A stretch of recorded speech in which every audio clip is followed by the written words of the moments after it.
Sadhguru Yaki Vasudevji, Minister for IT from the state government, Sri T.M.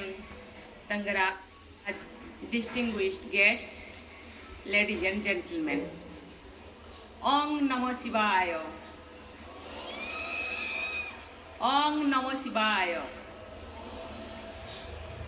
Om Namo Shivaya.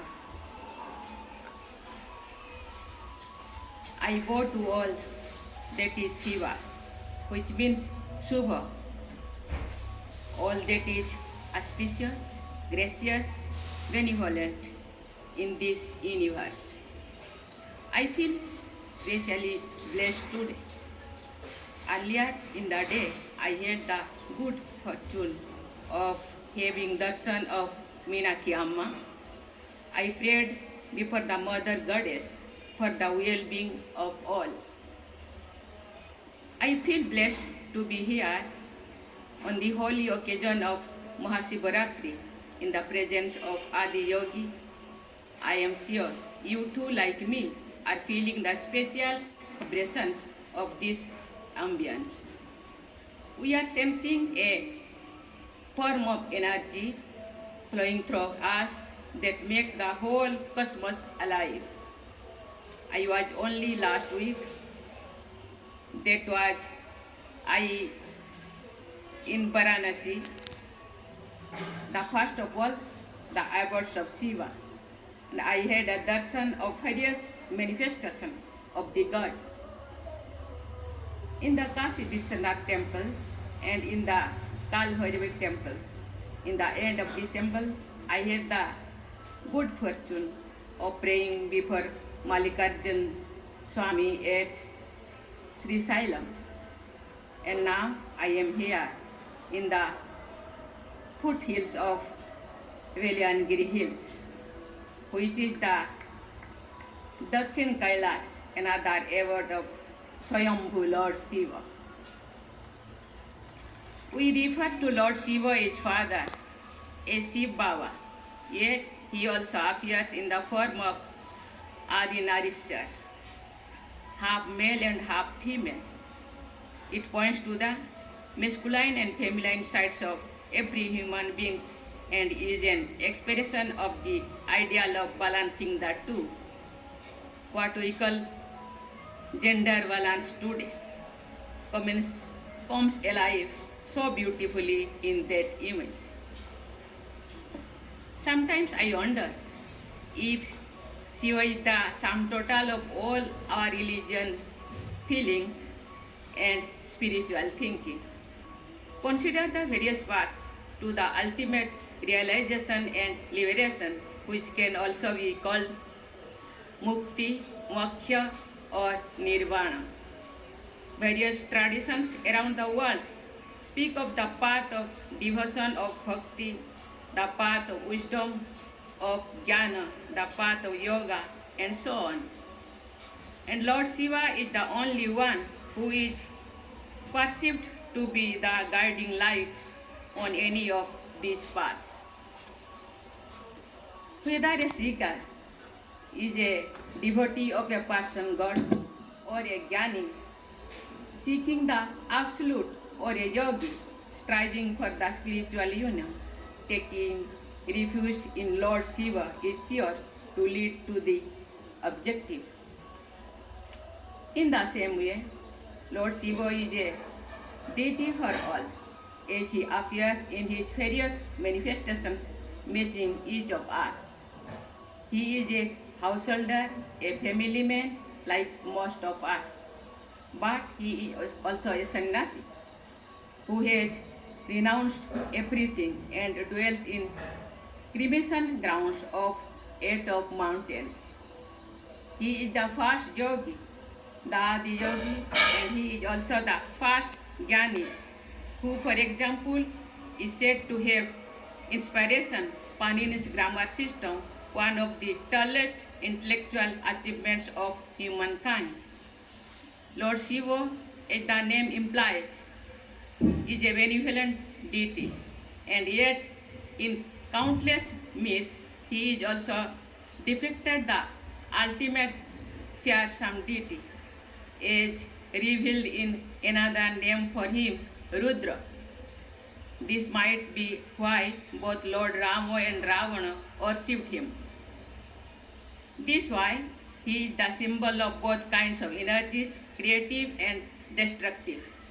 He indeed transcends such pairs of opposites because his destructive drives is also creative,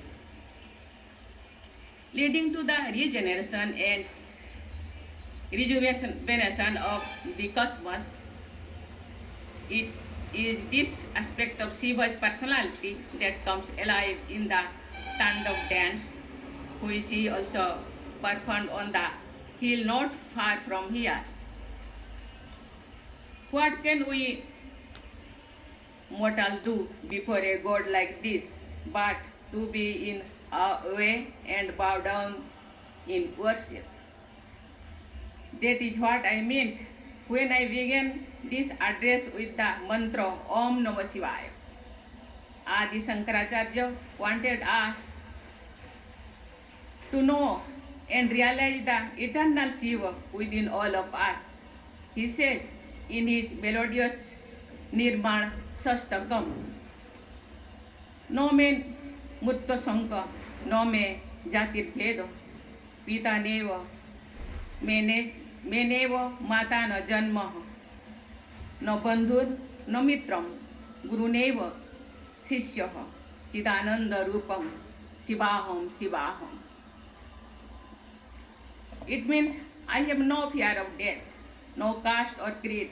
I have no father, no mother, for I was never born.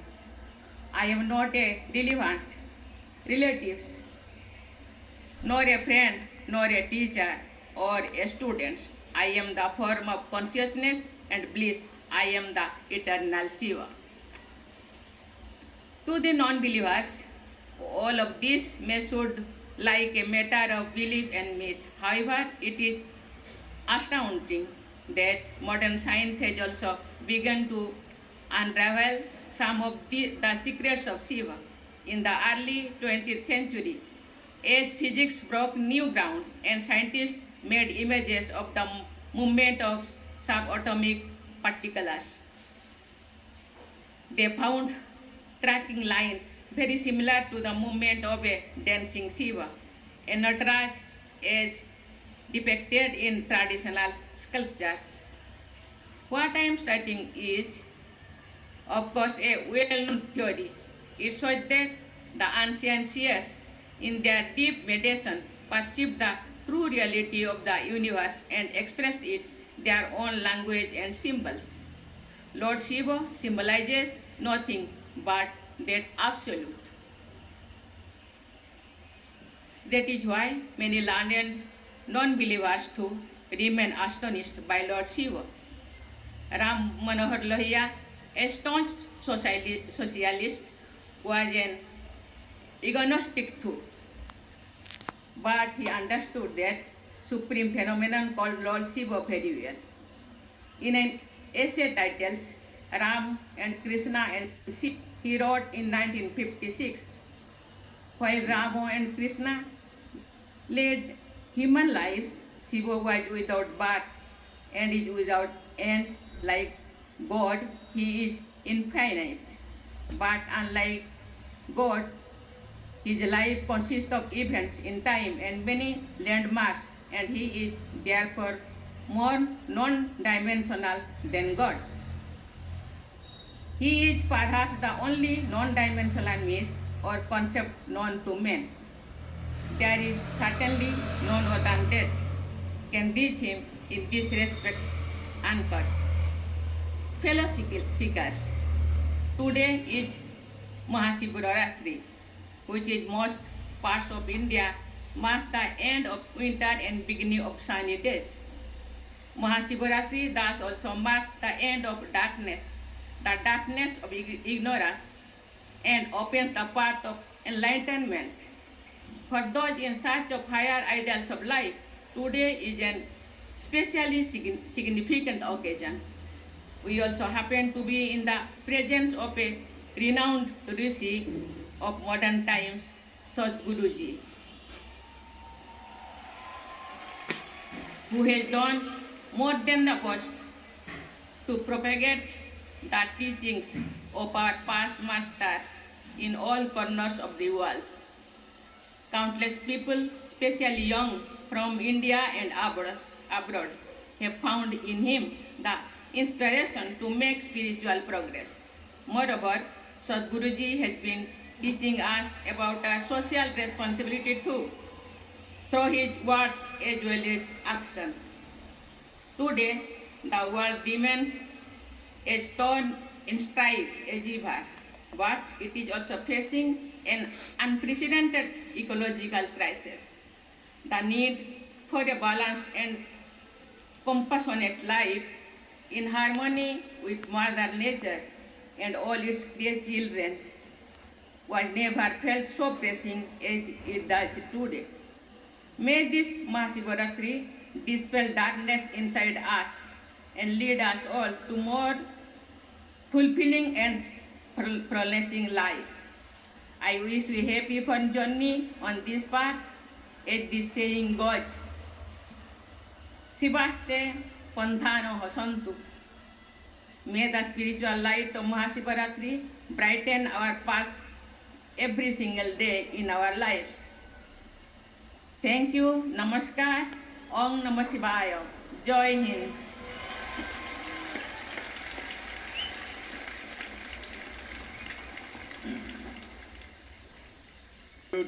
To Madam President of India and also our beloved Governor and Honorable Minister of Tamil Nadu. This is a day. This is not of belief. This is not about going to heaven. This is not about seeking solace. This is a day for everyone to commit themselves to become genuine seekers. You can become a genuine seeker only if you are humble enough to peel your eyes and see how much do you know of the world that you live in, how much do you know of the being that you are. If you look at this, you will see what you know, if you know something, would be a minuscule. When you realize, I do not know, you're a natural seeker.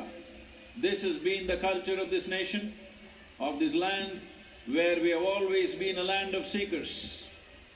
Though we are different kinds of people, every 50 kilometers you drive, we look different, dress different, eat different, speak different, but we have been one nation for thousands of years. Always, even people outside this country refer to us as Bharat or Hind or Hindustan. This is because one common thread was we were seekers, we were never believers. Seekers of what? Seekers of truth, seekers of solutions for life both outside and inward. Not wanting to believe something, but willing to seek solutions, seek truth, not willing to arrive at conclusions, not seeking solace for the moment, but solutions for life today and for the deeper life that is within us, which is the very source of life. And it's our great pleasure to have the President of India. She tried to get all of you to say Om Namah Shivaya, which you failed. Hope you do it at least with me. Om Namah Shivaya.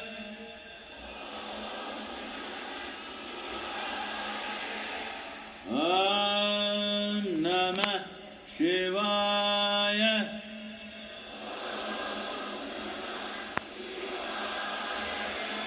Om Namah Shivaya.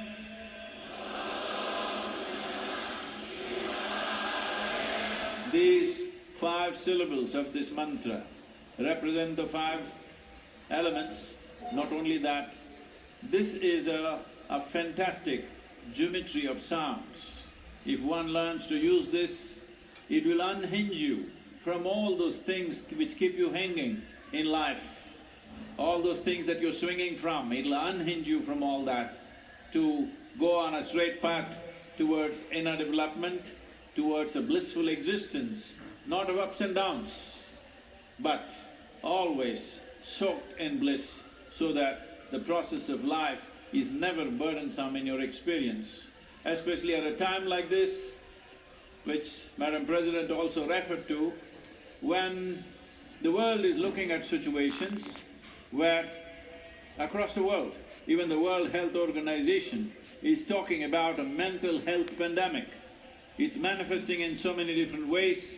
In the last 3 years, at least you learned the meaning of the word pandemic.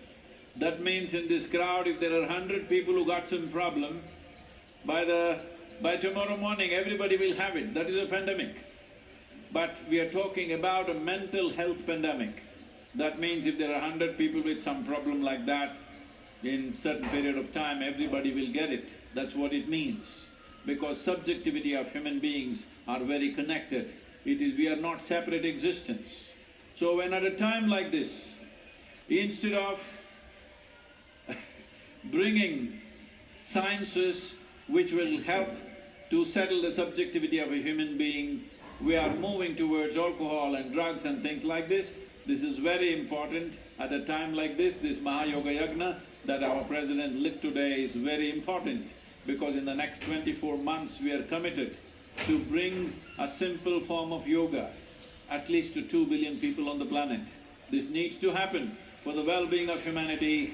Once again, our gratitude to Madam President for being here with us on this auspicious day. We only wish you could be here for the whole night, but I understand. So, please, I want to hear one roar of celebration for…